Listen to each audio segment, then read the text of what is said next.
storytellers, Rob Cleveland, and his retelling of The Clever Monkey, which is a folk tale from West Africa. All right, so here we go. Oh, got to get in there. There we go. Gonna step back. Awesome. All right. In a jungle in West Africa, two cats found a large piece of cheese. Now, these cats loved cheese more than anything, and they could not believe their good fortune. "How should we divide our cheese?" asked one cat. "I will be happy to cut it into 2 equal pieces," said the cat. "Well, how do I know that you will divide it fairly?" asked the first cat. "I will divide the cheese." "How do I know that you will divide it fairly?" asked the second cat. "I will divide the cheese." And in the tree above the two cats, Monkey was watching. Oh, now this monkey also loved cheese more than just about anything. He swung down from the tree and went over to the cats. "I will be happy to divide the cheese into 2 equal parts for you," said the monkey. The cats agreed, and after much thought, the monkey divided the cheese into 2 parts. The two cats thanked the monkey and got ready to eat their cheese. "Uh-oh," said the monkey, "I have made a mistake. The pieces are not equal." Now the monkey picked up one of the pieces of cheese. Get in there. There we go. All right. "Don't worry. I can make them the same size." The monkey then ate a little bit of the cheese. "There, now they are the same size." The cats again thanked the monkey and prepared to enjoy their cheese. "Uh-oh," said the monkey, "I am afraid that I ate too much. The 2 pieces are not the same size. I can fix that." The monkey then ate a little bit of the other piece of cheese. "Now," said the monkey, "they are the same size." The cats again thanked the monkey and prepared to enjoy their cheese. "Uh-oh," said the monkey, "I did it again. I ate too much. Now the pieces are not the same size, but I can fix that." So the monkey continued trying to divide the cheese into 2 equal pieces. The 2 pieces of cheese became smaller and smaller, and the monkey's belly got bigger and bigger. Look at his belly. Finally, there were 2 tiny pieces of cheese left. The monkey held them up and looked at them carefully. "I think that these 2 pieces are exactly the same size. Enjoy your cheese, my friends." The monkey swung back up into the tree and left the 2 cats to look sadly at their 2 pieces of cheese. "Your piece is bigger," said the first cat. "No, your piece is bigger," said the second cat. "Is not, is too, is not, is too." And for all we know, they are still there arguing. And the clever monkey is still smiling. Oh, that clever monkey. All right, clever monkey. I love that story. And Rob Cleveland is an amazing storyteller. And like I said, that's his retelling. He has several great books with August House. All right, next up is going to be a folktale from China. All righty. This one is, okay, I'm going to try to do better about getting in the picture. There we go. Here we are. Ah, yes. Why cat hates rats. Okay. Once upon a time, people had no way of remembering what year it was. Spring, summer, fall, winter, spring, summer, fall. 1, 2, 3. All right. They decided one day to ask the gods to help them. Please give us an easy way to remember each year, they said. The gods thought, and finally they answered. How about this idea? We could choose 12 kinds of animals and use one as a symbol for each year. Animals are easy to remember. This is a great idea, the people said. We'll count every 12 years and then start over. The gods decided to have all the animals race across the river. Then the first 12 animals that finished the race would be the symbols for the 12 years in the order they crossed the finish line. Which animals do you think are going to finish first? You might be surprised. To tell all the animals about the race, the gods made a big sign. First, it told the animals about naming the 12 years, and then it said, so we're going to have a race across the river, and if you want to have one of the 12 years named for you and you alone, come to the race. Of course, the animals were all buzzing, barking, squealing, squeaking with excitement. I know I'm going to be one of the 12, each animal said to itself. No, not just one of the 12, the very first.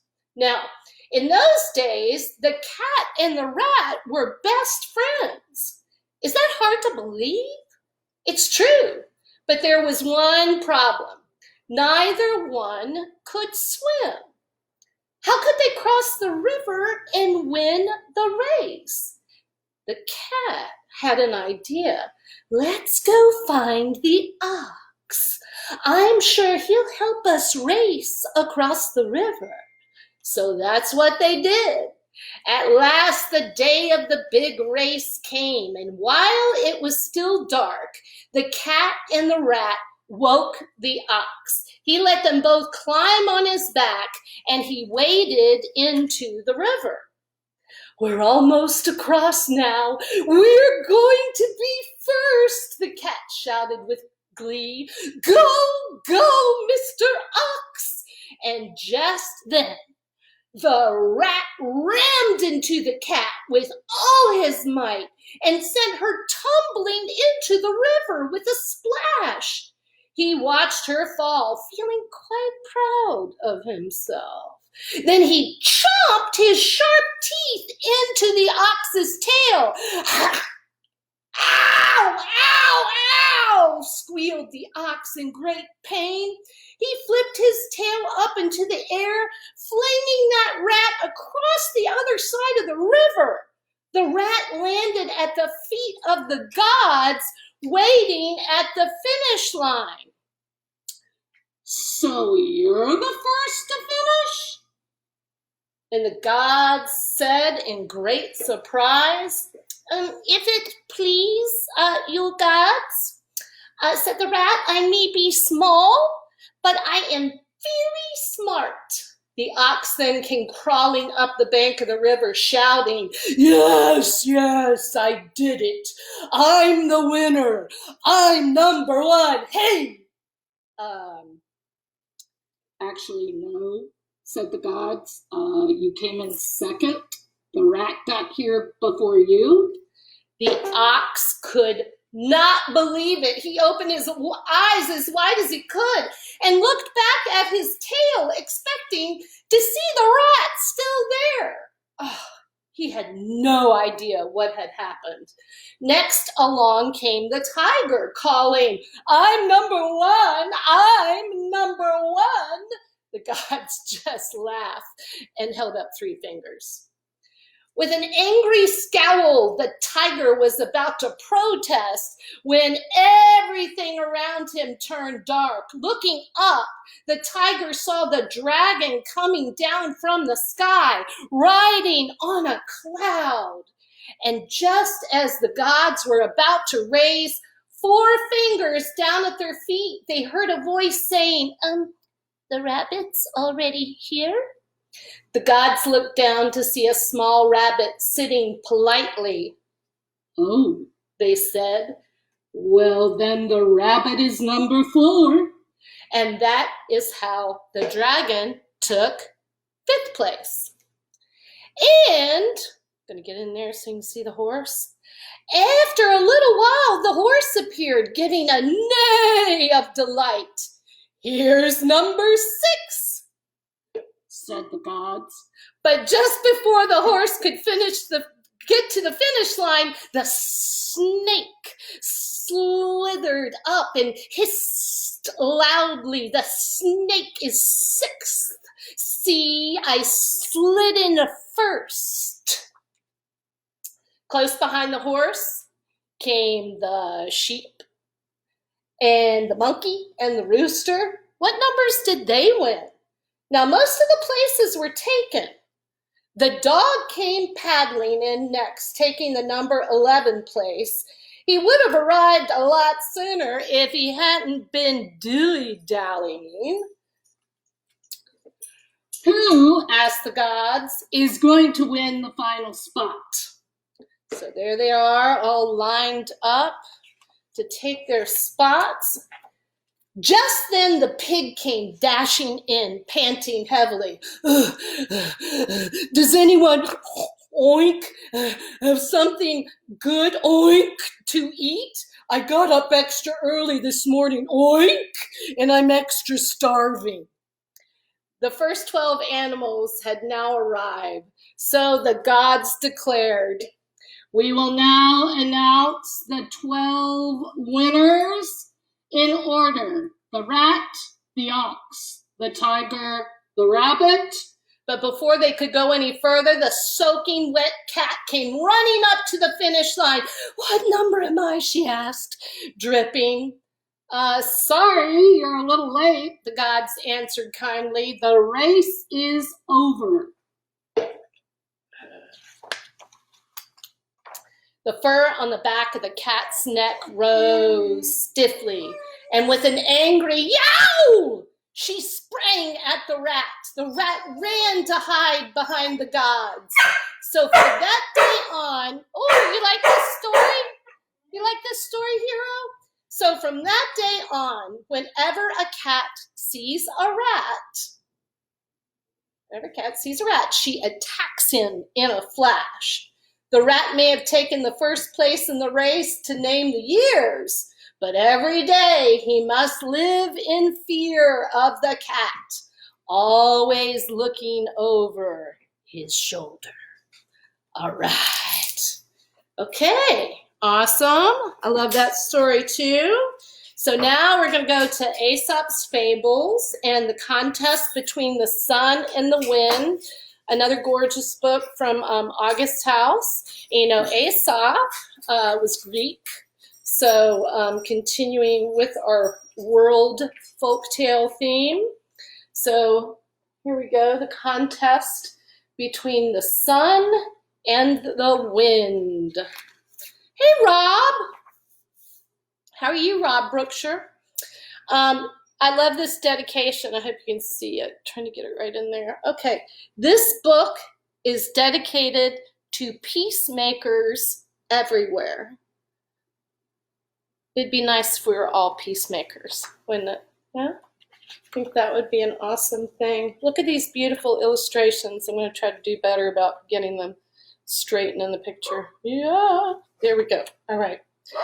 There once was a man in a warm coat, walking his way down a winding road.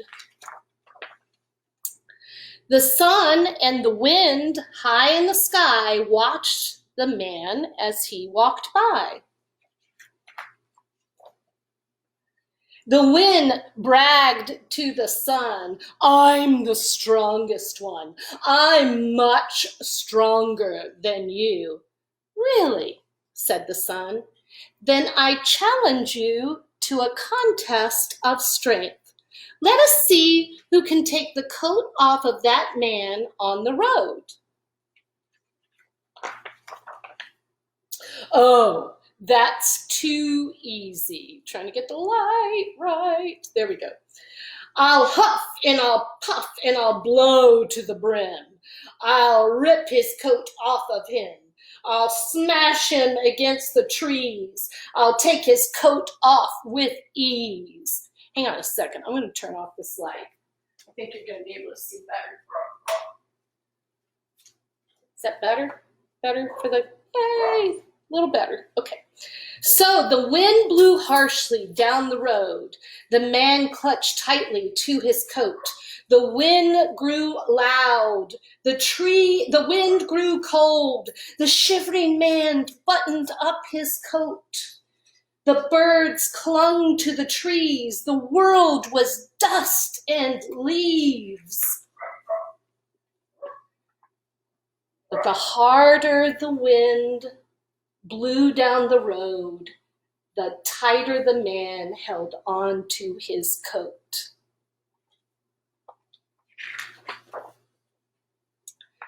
Discouraged, the wind blustered off with a gust and a swirl. Ooh, that wind is not happy.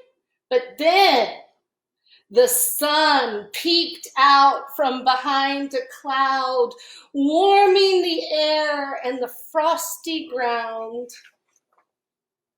The man on the road unbuttoned his coat. He lifted his voice and sang out loud. Look at those rainbows and a sunflower. That's my favorite. The sun grew even brighter and brighter and brighter and brighter. The man began to feel hot. He soon took off his coat and sat down in a shady spot. The wind returned and said to the sun, "I huffed and I blew to the brim, but I could not force the man's coat from him. I can't imagine that you were able to either." Ooh, look how angry. The wind stopped howling long enough to look down. There was the man, sitting under a tree. Lo and behold, his coat was folded up like a pillow under his head. "How did you force him to take off his coat?" the wind asked in amazement. The sun replied, "I did not force him at all. I lit the day. Through gentleness, I won my way." "There must have been a trick," grumbled the wind. "It is not a trick," said the sun. "It's a choice and a skill. Would you like me to show you?"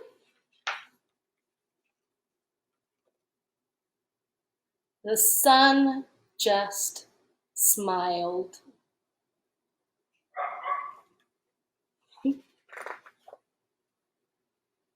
And that's the end. I hope you got to be out in the sun today. The sun was smiling today. I enjoyed some time outside. I enjoyed my time with you as well. I'm sorry we had a little bit of lighting difficulties, but it is my absolute pleasure to have been with you today. And I hope that everybody enjoyed the stories. And I hope you will tune in again at 5 o'clock for others telling stories as well. I hope you enjoyed the World Folk Tales. Thank you for being with me.